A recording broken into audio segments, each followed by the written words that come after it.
I'm going to tell you something you probably don't want to hear. Silver hit $121 in January 2026, then crashed 46% to $64 in 14 days. Every corner of the internet is screaming manipulation, conspiracy, the banks. I've spent 40 years watching commodities spike and collapse. I've seen retail investors destroyed not because they were wrong about direction, but because they were wrong about the mechanism. What happened to silver is simultaneously more boring and more terrifying than any conspiracy theory.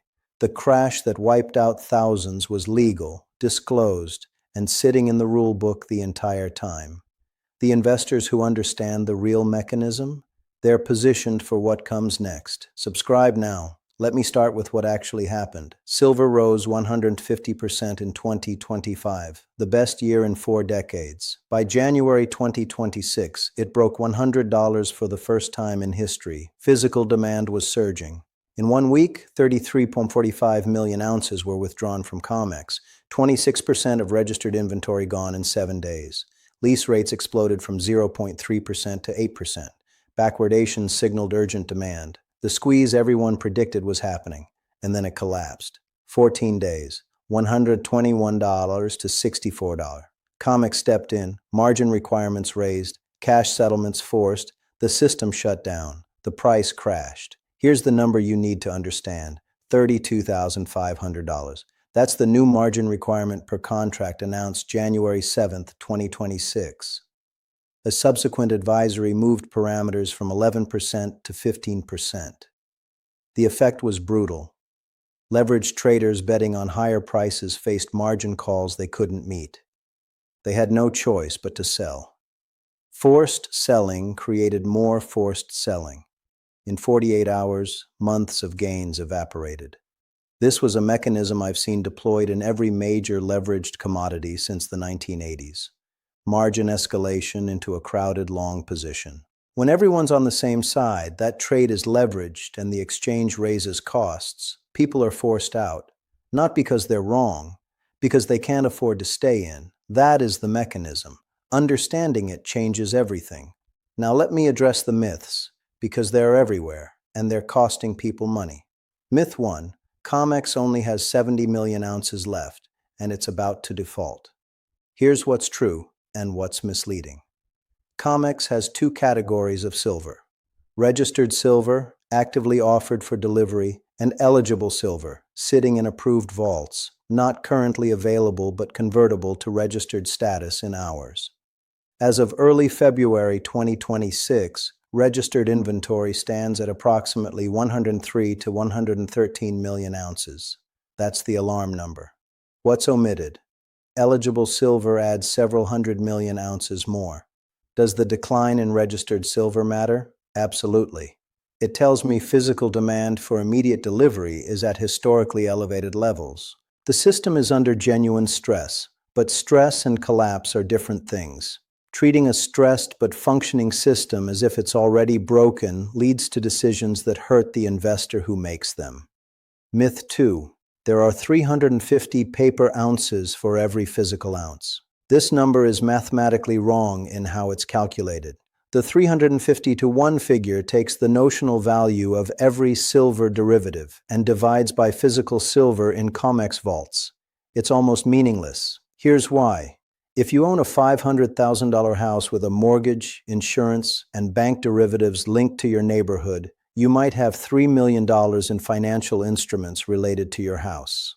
Does that mean 6 people show up demanding rooms? No. Most contracts settle in cash. Same with silver futures. Most close before delivery. The true leverage ratio I watch is closer to 7 to 1, elevated from historical 3 to 4. It's real stress worth monitoring, but not 350 to 1. Presenting it as such misleads investors into overconfidence about a squeeze that may not materialize. Myth 3. COMEX cannot stop a silver squeeze. I want to be direct about this because I've watched COMEX manage markets in ways retail investors find deeply uncomfortable. COMEX can raise margins. They did it 5 times in 8 days in 2011. They can cap position sizes mid-trade. They can force cash settlement instead of physical delivery. They can halt trading. They can change the rules entirely, as they did with the Hunt brothers in 1980 when they made silver contracts liquidation only. New long positions couldn't be opened, only existing ones closed. The Hunt brothers' operation collapsed immediately. COMEX is not a government institution. It's owned by CME Group, a private company whose shares you can buy on a stock exchange. It can change its own rules. It has done so before. It will do so again if exchange stability is threatened. Does that mean silver cannot go up? No. Silver can absolutely go higher. The structural case supports it going significantly higher over the medium term. But the specific scenario being promoted, COMEX runs out of silver, defaults on delivery, price goes to 500, requires COMEX to sit passively and watch itself fail. That has never happened. And the toolbox I just described is why. Now let me tell you what actually happened in January.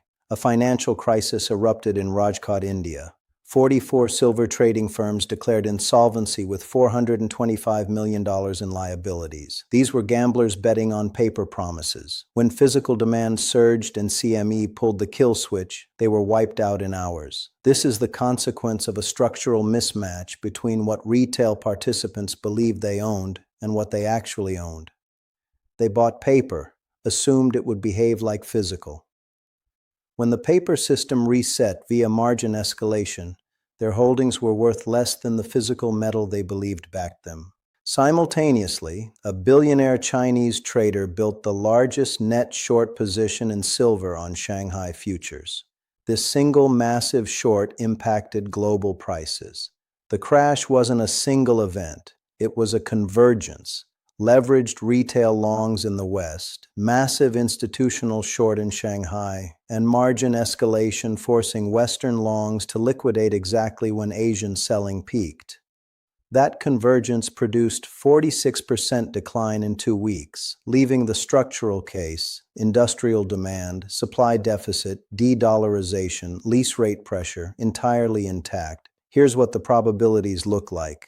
Scenario 1, full physical delivery failure at COMEX, silver to 200 plus. I assign this 5% probability. COMEX's tools, margins, position limits, cash settlement, rule changes make this extremely unlikely. Scenario 2, managed squeeze. Physical markets tighten, COMEX uses tools to maintain order, prices overshoot to 100, 130, correct to new higher base. 35–45% probability. This is where being right about direction but wrong about mechanism can still make you money if you're not leveraged. Scenario 3, gradual repricing. Silver trades $70–100, grinding higher as supply deficit continues. Industrial demand absorbs supply. Central banks add to reserves. 35–40% probability. Less dramatic, more likely to produce sustainable gains for patient investors.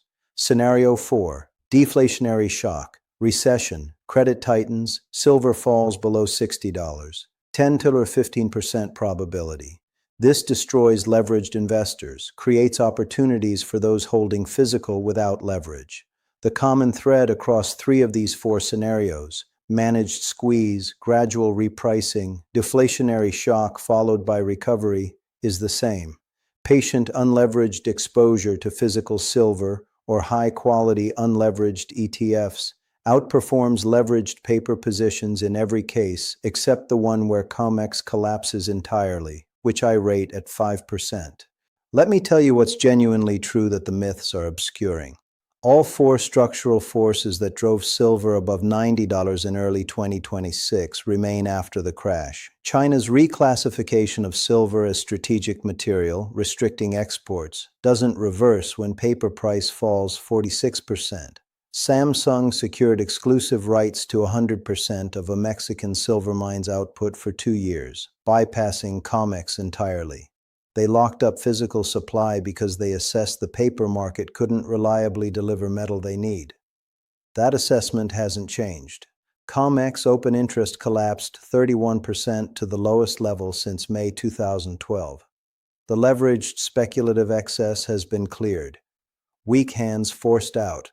Remaining participants hold positions they can afford. That's typically the condition preceding the next structural move, not continued decline. Shanghai premiums over COMEX paper prices have been $8 per ounce or more. The physical market in Asia prices in a reality Western paper markets refuse to acknowledge. That divergence eventually closes, and historically it closes toward the physical price. Here's what I'd tell someone trying to position in silver now. First, understand what you own. Physical silver is not a silver ETF. A silver ETF is not a leveraged silver ETF. The 46% crash destroyed investors right about direction but wrong about instrument. Your instrument matters as much as your thesis. Second, the structural case isn't dependent on COMEX defaulting. The default narrative leads investors to bet on a mechanism that's failed to materialize every time, when the actual case, supply deficit, industrial demand, de-dollarization, lease rates, justifies a bullish position without requiring exchange implosion. Third, time horizon is everything. Investors holding physical or unleveraged ETFs through the crash at $86 now are in completely different positions than those liquidated on margin at $64. Same thesis, different outcomes. The difference wasn't intelligence. It was instrument and time horizon. They crashed silver. The mechanism was leveraged retail positioning, institutional short selling from Shanghai, and COMEX margin escalation forcing weak hands out simultaneously.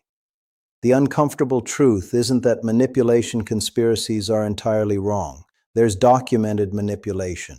JP Morgan's desk faced enforcement actions for confirmed misconduct. Banks don't have clean hands. But the uncomfortable truth is also that knowing this doesn't make paper silver safe. The mechanism that crashed silver from $121 to $64, margin escalation into leveraged positions, is legal, disclosed in the rulebook. It doesn't require conspiracy. It requires a crowded trade, leveraged instrument, and an exchange that raises holding costs. The structural case is genuine.